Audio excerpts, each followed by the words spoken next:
Good morning, all of you. So today I'll have to start Nalanda University. Open your book, page number 63. Okay, Nalanda University. Now, for Nalanda University, you need to know that Nalanda University was constructed and was present in the Gupta period. All right, and that is also one of the reasons why we say that education have reached to its peak, to its highest position during the age of Gupta. Reason being, Nalanda University was one of the world famous university. It was one of the most renowned postgraduate university, first thing. And in this university, almost 10,000 students were studying, and renowned teachers were teaching in this university. Then admission in this university was very difficult. Reason being, admission was not taken in this way. They were taking the admission first by taking the entrance examination. Those who were clearing the entrance examination, they were only getting the admission in the Nalanda University.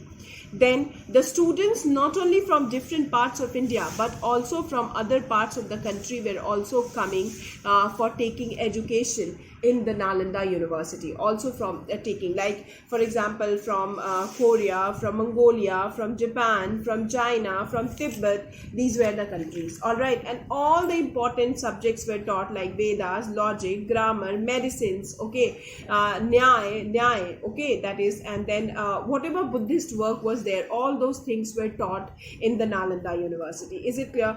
Nalanda University was destroyed. It was one of the most famous, but Nalanda University is not existing right now because it was being destroyed by one of the invader, Muhammad bin Bakhtiar Khilji's general, that is Muhammad Ghori, has destroyed the Nalanda University. Is it clear? One of the picture is also given, ruins of Nalanda University. Nalanda University is not existing. Some of the things which we got of the Nalanda University, which is given in the page number 63, one picture is given. Is it clear to all of you? Now, Nalanda University was located in Nalanda in Rajagriha in Bihar. It was located in Bihar. Is it clear? So most of the thing I told you about the Nalanda University, please underline in the book, all of you. Okay. Now see in the book, all of you.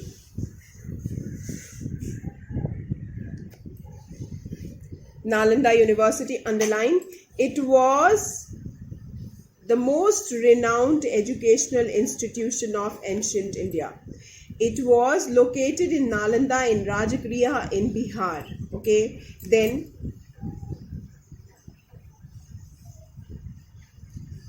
if you want to know, then after that, the next paragraph, only this much. The University of Nalanda had imposing building.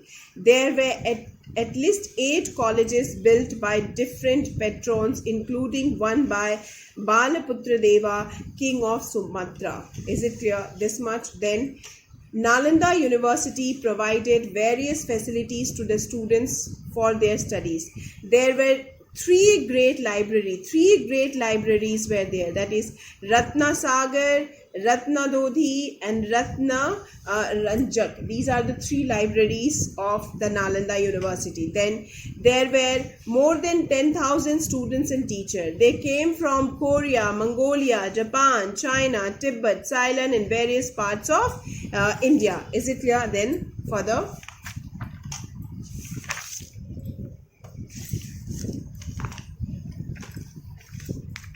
now see, after that, the subjects which are being taught in the Nalanda University, the subjects of study at Nalanda University were all 4 Vedas, logic, grammar, medicine, Sankhya, yoga, Nyaya and the Buddhist work of different school. Okay, then it was a postgraduate institution to which admission was very difficult. Before admission, an examination was held. In hardly 20% students passed and the rest were rejected. Okay, then after that, the Nalanda continued to be a beacon of light upon 12th century AD when it was destroyed by Muhammad bin Bakhtiar Khilji, a general of Muhammad Ghori. Till here. Is it clear to all of you? So, whatever you people have underlined, that you people have to learn. Okay, now next I'll have to start is about the sciences. Okay, now in the field of science also during the age of Gupta there was tremendous progress has been observed. Now see the paragraph of sciences.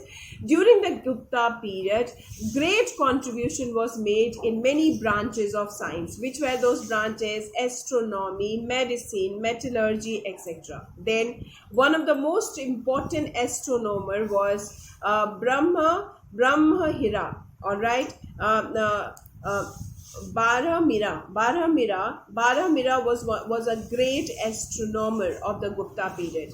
Okay, then what he has done, he proved that moon rotates round the earth and the earth rotates round the sun. Okay, then Brihat Samhita, all right, one of the book. Brihat Samhita of Barahmira deals with astronomy, botany, natural history, and physical geography. And Brahmagupta was a medicine. And next about Brahmagupta, he was a mathematician and an astronomer. First was Barahmira. First was Barahmira. Is it clear? And then second was Brahmagupta.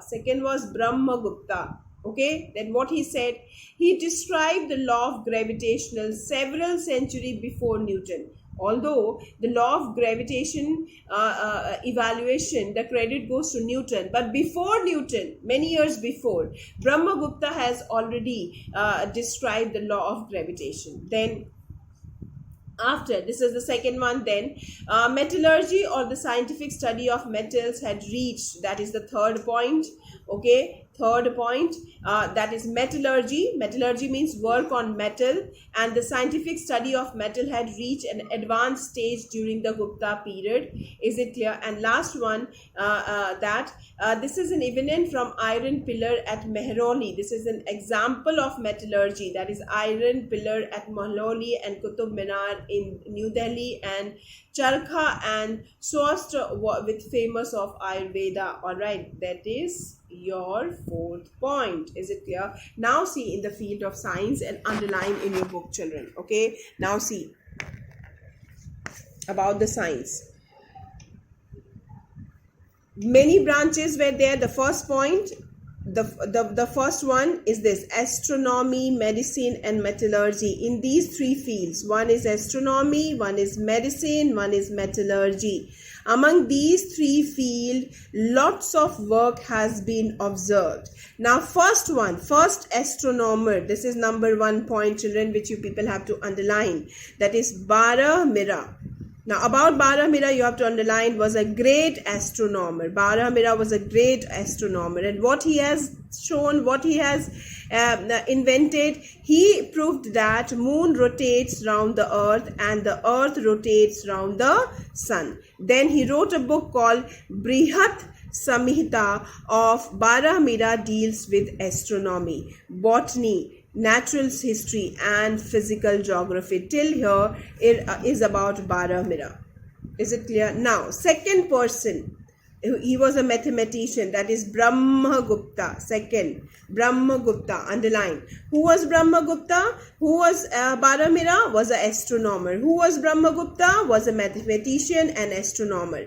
He described the law of gravitation several centuries before whom? Newton. That is the second achievement in the field of science. First achievement was done by Barahmira. Second was by Brahmagupta. Third was metallurgy. So underline, this is where metallurgy is written here. Write down third point. Metallurgy or the scientific study of metals had reached an advanced stage during the Gupta period. This is an evident from iron pillar at Mehrauli and Qutub Minar in New Delhi. From here to here is your third point. Is it clear? Then what is your fourth point? That is Charka and Susruta were famous scholars in Ayurveda. So two famous scholars of Ayurveda was Charka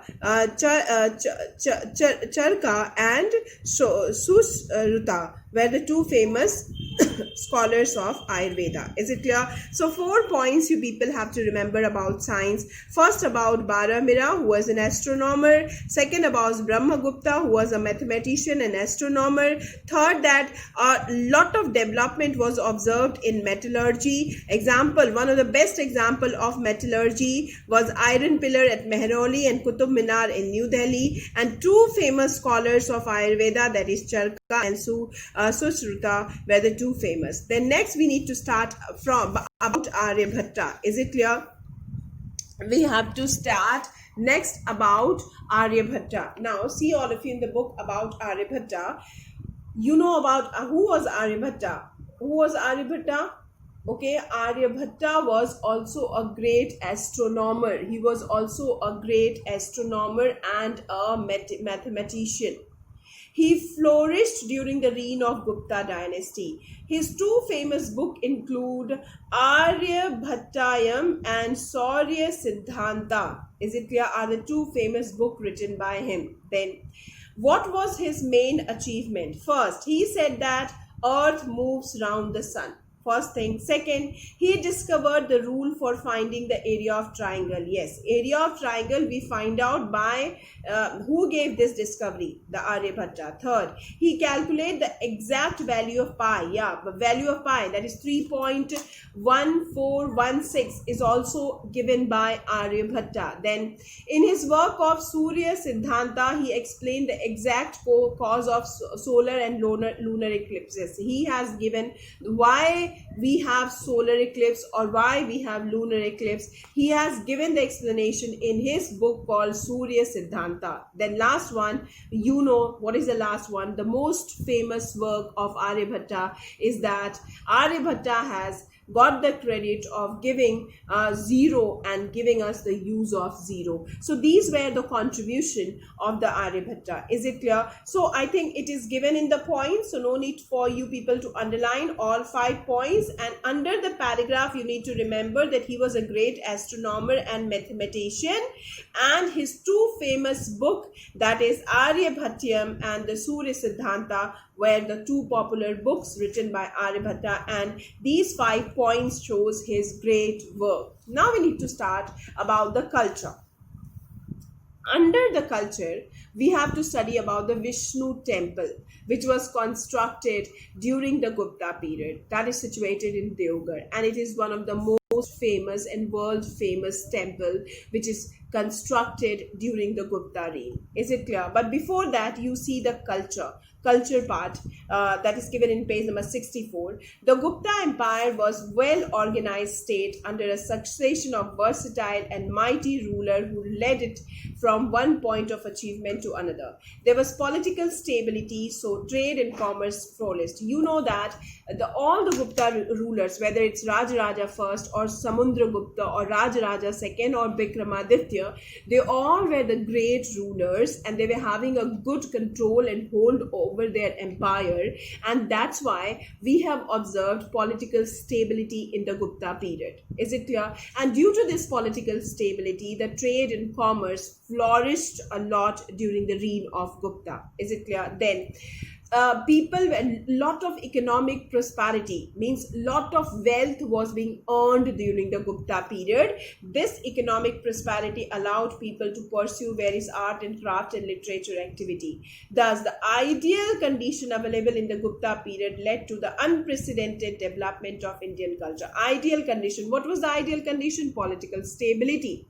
Due to political stability, what happened? Trade and commerce flourished and there was economic prosperity. And due to this economic prosperity, people have started concentrating in art, craft, literary works. All right. And this ideal condition has helped in the development of the Indian culture. That's why we say that Gupta period was called as the golden age of Indian culture. Is it clear? Then, during the Gupta period, many temples were built. Many elaborate temples were built. One of the most famous temple which is built during the Gupta period was the Vishnu temple, which is located at Deoghar. Okay. Now see all of you in the book. The Vishnu temple, also called the Das Avatar Temple. All right, Vishnu Temple. What is the other name of Vishnu Temple? Das Avatar Temple is one of the finest example of Gupta architecture. Till here is the first point. Now see in the book and underline about the Vishnu Temple, children, all of you. What is the first point? The Vishnu Temple, also called the Das Avatar Temple, is one of the finest example of Gupta architecture. This is number 1 point. Second point, where it is. What is the total from here? It is, this is your second point. It is about 125 kilometer from Jhansi in Uttar Pradesh. Okay, till here, second point. Okay, then third point is this. It is one of the earliest Hindu stone temple to survive till the death. It was the first North Indian temple with a shikara or a tower till here. Is it clear? Then, fourth point is here. It was completely made up of stone and brick. The temple was built on 1.5 meter high platform. 4 stairways outside the platform provide access to the temple.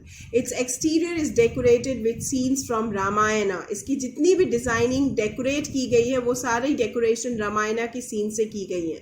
The entrance and the pillars were adorned with countless paintings and carving. It is dedicated to Lord Vishnu, the god of preservation, who is known as asleep on the coil of the giant serpent called Sheshnaga. There was an outer wall around the temple. Till here to here explains about the architecture of the temple. Is it clear? Now children, see. So today I have completed the Nalanda University. I told you about the science. We have done about Aryabhatta. We have studied about culture. Among the culture, one of the great building of one of the great temple that is called Vishnu Temple, that is called Das Avatar Temple. And Das Avatar Temple is dedicated to Lord Vishnu, the god of preservation. And what is his position? His position is asleep on the coil of the giant serpent called Sheshnaga. Sheshnag के ऊपर वो सोए हुए हैं. ऐसी statue Vishnu temple में Lord Vishnu की रखी गई है. Is it clear? So I have completed today the Vishnu temple. Tomorrow I am going to complete this chapter when I'll complete literature in Kalidasa, and tomorrow only I'll give you the question answers of the age of Gupta, and then Saturday I'm going to start with chapter number 7, that is the Cholas. For today only this much. Thank you.